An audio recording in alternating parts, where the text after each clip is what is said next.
spellings, 4 basic spellings, 5F. First rule, before most consonants, or b, m, p, or bet, mem, and pe, it is spelled with shurek. Well, it's about 50% of the time. It's spelled with shurek. For example, if we have v plus melech.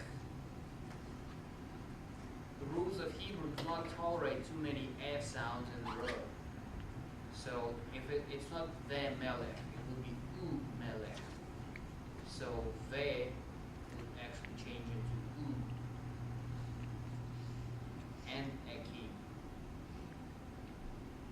Another example, ve par o, which is Pharaoh, would be u par o. It just sounds better this way, phonetically. So it would be and Pharaoh. Before vocal Shabbat, it is spelled with shurek.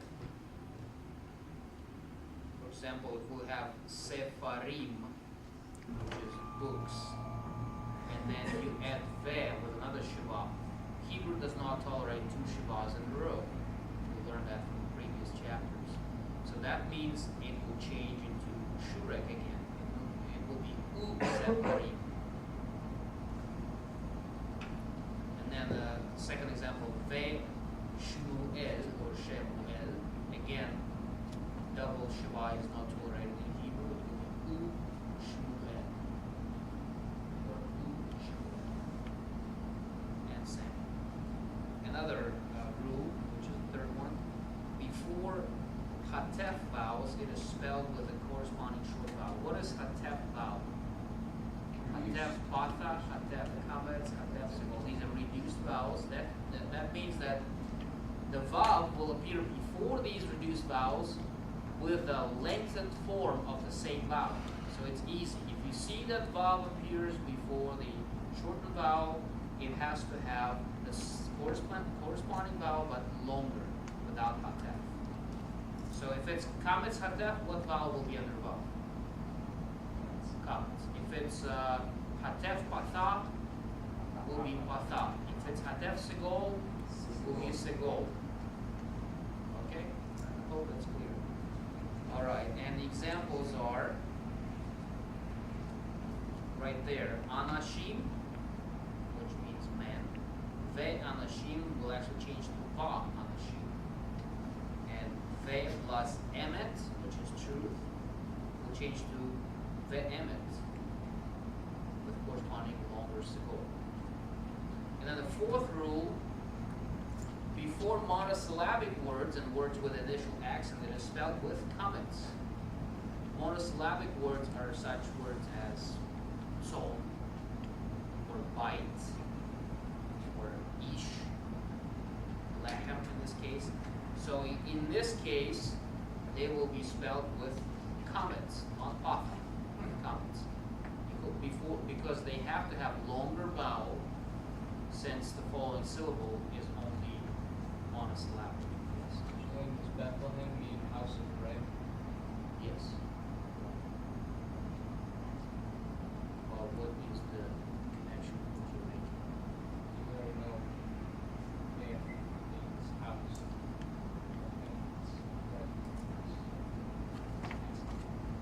Yeah. Well, that doesn't connect anything in this rule. Yeah. I thought you were trying to make a connection between grammatic rules. Just eureka.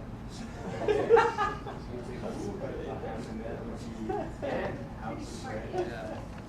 But that's what the name Bethlehem means, the house of bread. And it's interesting because in the book of Ruth, when they come back from Moab, they come to Bethlehem. It was a starving land before, but now they come to Bethlehem, to the house of bread, and there's harvest there. Exercises for this chapter, exercise 5. You can do everything besides advanced exercises. If you move too fast, you can do advanced exercises. But do not skip the section on exegesis, because it will make this book much more fun to read. For example, I read for today's chapter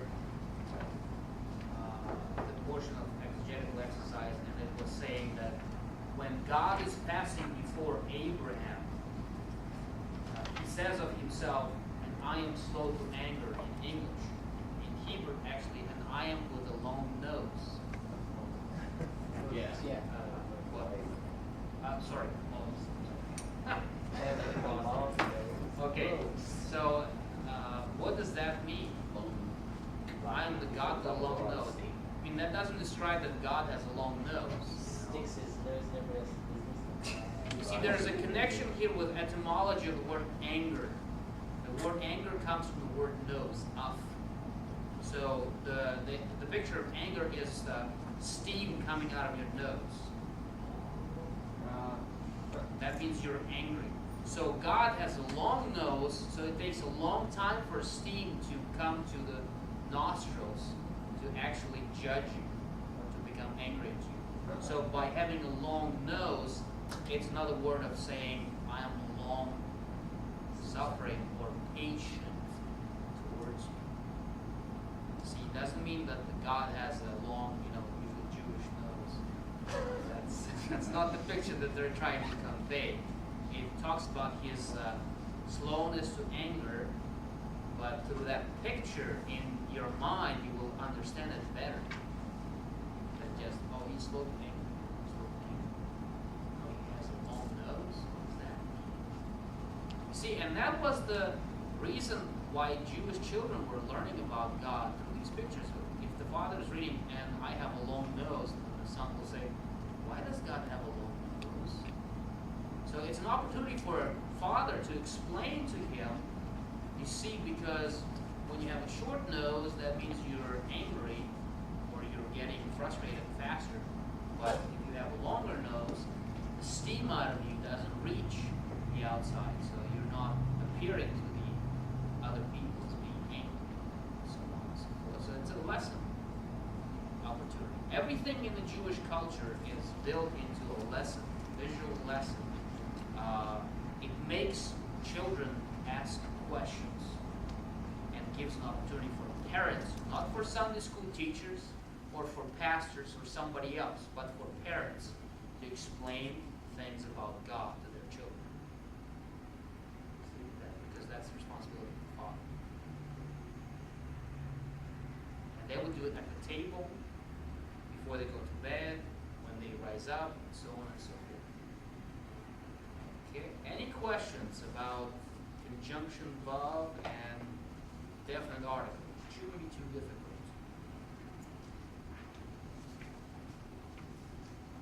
Let's move on to chapter 6 then.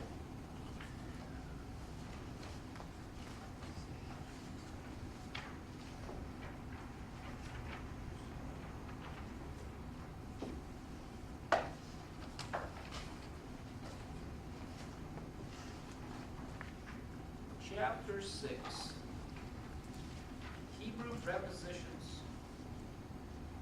And the corresponding handouts will begin with 6a, b, c, and so on. Okay.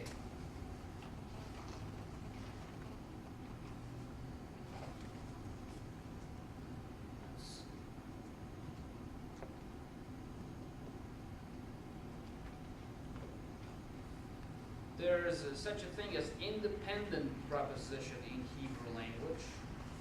These prepositions usually stand alone. That means they're not adjusted to the neighboring words. They're called independent. Let's see. Examples are lifnei.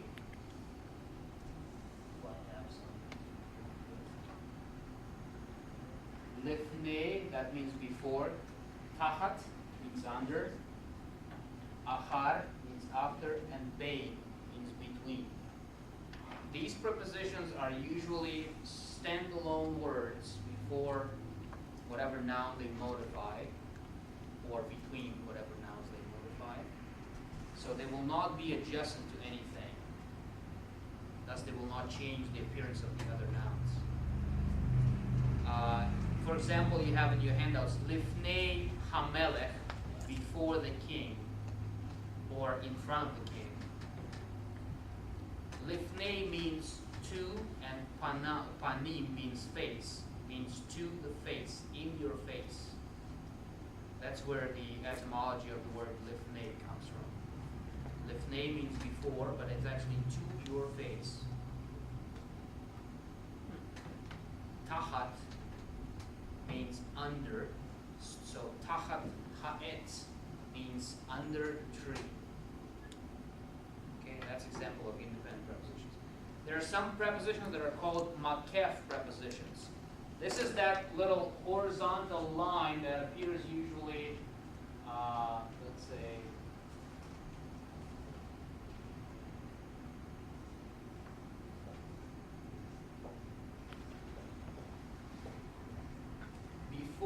before one word and after the other. It actually joining symbol. It's called makef. We learned about symbol for kamletz hatuf. It's called what? Method. This one is makef.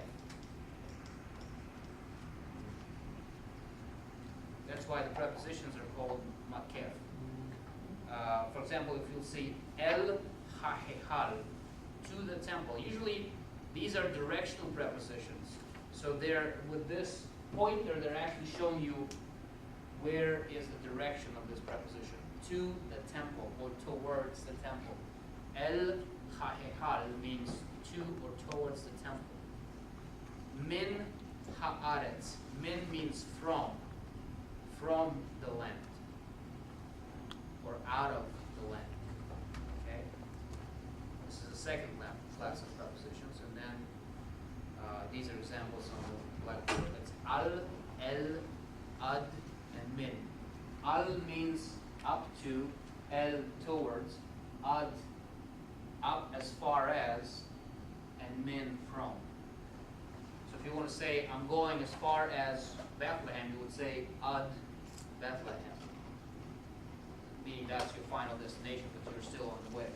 If you'll say, I'm going to Jerusalem, you'll usually say, I'm going up to Jerusalem. I'm going al Jerusalem, because the Jerusalem is on the hill. And there's a whole section of psalms which are called ascending psalms, or psalms of ascension, which means when you enter or ascend into Jerusalem, you usually sing those songs. And there's descension psalms. When you go down the hill, you sing those songs. Yes, Eric? Is there a connection with the, I mean, L means God, right? No. L is a directional marker. And have is God. Okay, I'm missing something. It's a different Oh. instead of L instead of L instead of Ale. L. Oh my goodness. L, There's a Eric, not pronunciation L. issue. Okay. All right. And there are also prepositions that are called inseparable prepositions. These prepositions are prefixed directly to their object, such as b, k, l, and others. B means in, k means like or as, l means to or towards. It's not on this sheet, but just heads up. How does B, l, k. how does le differ from L? L shows the direction, towards. Okay. Le means to, here, give a gift to the king. I'm going towards Jerusalem, that means I'm not there yet. So it would be a direction of travel. Yeah. of sorts. Yeah. Direction of travel.